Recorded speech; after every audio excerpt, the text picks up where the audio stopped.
തൃശൂർ പൂരം വിവാദത്തിൽ മുഖ്യമന്ത്രി പ്രഖ്യാപിച്ച അന്വേഷണം അട്ടിമറിച്ചെന്ന് സംശയമുയരുകയാണ്. 5 മാസമായിട്ടും അന്വേഷണ റിപ്പോർട്ട് സമർപ്പിക്കാതെ ADGP MR അജിത് കുമാർ. ആഭ്യന്തര വകുപ്പിന്റെ ഒളിച്ചുകളിയിൽ LDF-ൽ പൊട്ടിത്തെറിയുണ്ടാകുമ്പോഴും മുഖ്യമന്ത്രി മൗനം വെടിയാത്തത് എന്തുകൊണ്ടാണ്? തൃശൂർ പൂരത്തെ സംബന്ധിച്ചുള്ള ഗൗരവമായ അന്വേഷണം നടക്കുകയാണ്. സർക്കാരിന് ഒട്ടേറെ പരിമിതികളുടെ ഒരു ഘട്ടമാണ് ഈ തെരഞ്ഞെടുപ്പിന്റെ ഘട്ടം എന്ന് പറയുന്നത്. തൃശൂർ പൂരത്തിന്റെ കാര്യത്തിൽ തുടക്കം മുതലേ ചില പ്രശ്നങ്ങളുണ്ടായിരുന്നു. അവിടെ പ്രശ്നങ്ങൾക്ക് കാരണക്കാരെന്ന് പ്രത്യക്ഷത്തിൽ ആക്ഷേപമുയർന്ന പോലീസ് ഉദ്യോഗസ്ഥരെ സ്ഥലം മാറ്റിക്കൊണ്ട് അന്വേഷണം നടത്തണമെന്ന് നിലപാടെടുത്തു. ആ അന്വേഷണത്തിന്റെ ഭാഗമായി കണ്ടെത്തുന്ന കാര്യങ്ങൾ വെച്ചുകൊണ്ട് തുടർ നടപടികൾ സ്വീകരിക്കാം. ലോക്സഭാ തെരഞ്ഞെടുപ്പ് ഫലത്തെ വരെ സ്വാധീനിച്ചതായി ആരോപണമുയർന്ന തൃശൂർ പൂരം കലക്കൽ വിവാദം. പോലീസ് അന്വേഷണം ആരംഭിച്ച വിവരം ആഭ്യന്തര വകുപ്പ് മന്ത്രി കൂടിയായ പിണറായി വിജയൻ പ്രഖ്യാപിക്കുന്നതാണ് കണ്ടത്.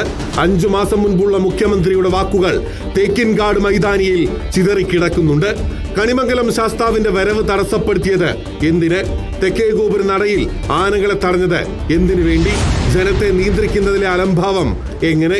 കുടമാറ്റത്തിലെ കുട പോലും തടഞ്ഞ പോലീസ് ധാർഷ്ട്യം ആർക്കു വേണ്ടി? ഇതിനൊക്കെ വഴിവെച്ചു കൊടുത്തത് ആര്? ഈ ചോദ്യങ്ങൾക്കുള്ള ഉത്തരമായിരുന്നു ADGP MR അജിത് കുമാറിന്റെ നേതൃത്വത്തിലെ അന്വേഷണം. എന്നാൽ പകൽപൂരവും വെടിക്കെട്ടും കഴിഞ്ഞ് 5 മാസമായിട്ടും ADGP അന്വേഷിച്ചുകൊണ്ടേയിരിക്കുകയാണത്രേ. ലോക്സഭാ തെരഞ്ഞെടുപ്പിലെ ഫലം വന്നപ്പോൾ ഞെട്ടിയ തൃശൂരിലെ LDF സ്ഥാനാർത്ഥി സ്വന്തം ആഭ്യന്തരമന്ത്രിക്ക് കീഴിലെ പോലീസ് അന്വേഷണത്തിന്റെ വേഗത്തിലും ഞെട്ടൽ രേഖപ്പെടുത്തുന്നു. 4 മാസം കഴിഞ്ഞതിന് ശേഷം വിവരാവകാശം ഉന്നയിക്കുമ്പോൾ പറയാണ് അങ്ങനെ അന്വേഷണം നടന്നിട്ടുള്ളതായിട്ട് അറിയില്ല എന്ന് പോലീസ് ഹെഡ്ക്വാർട്ടേഴ്സിൽ നിന്ന് പറഞ്ഞിട്ടുണ്ടെങ്കിൽ അത് അംഗീകരിച്ചു കൊടുക്കാൻ പറ്റുന്ന കാര്യമില്ല. അത് സംബന്ധിച്ച് വിവരങ്ങൾ പുറത്തു വന്നാൽ മതിയോ?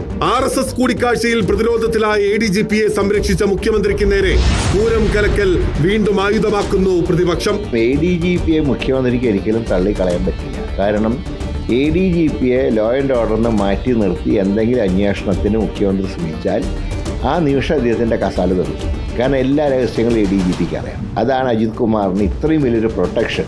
പൂരം കലക്കിയതിന്റെ ഗുണഫലം ലഭിച്ചതായി ആരോപിക്കപ്പെടുന്ന തൃശൂർ MP-യുടെ പ്രതികരണം പോലും ഇങ്ങനെയായിരുന്നു.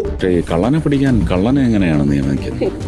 ഒരു കള്ളന് നേരെ കംപ്ലൈന്റ് വന്നു. അപ്പൊ ആ കള്ളന്മാരുടെ കൂട്ടത്തില് മികച്ച കള്ളനെ എങ്ങനെയാണ് ഏൽപ്പിക്കുന്നത്? BJP MP ഇങ്ങനെ പറയുമ്പോഴും ആഭ്യന്തര വകുപ്പ് മന്ത്രി കൂടിയായ മുഖ്യമന്ത്രിക്ക് പല ഭാഷകളിൽ മൗനമാണ്.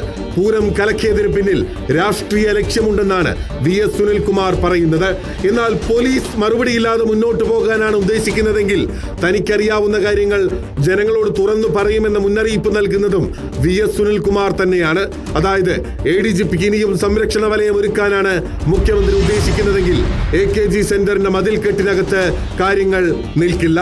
മാത്രമല്ല ഇത്രയും ഗുരുതരമായ പ്രശ്നത്തിലും പോലീസ് അന്വേഷണത്തിൽ അതും ആരോപണ വിധേയനായ വ്യക്തി വെച്ചു പുലർത്തിയ അലംഭാവം എങ്ങനെ ന്യായീകരിക്കാൻ കേരളത്തിന്റെ ആഭ്യന്തര വകുപ്പ് മന്ത്രിക്കാകും? ചോദ്യങ്ങൾക്ക് തൃശൂരുകാർക്കെങ്കിലും ഉത്തരം നൽകണം. News desk reporter.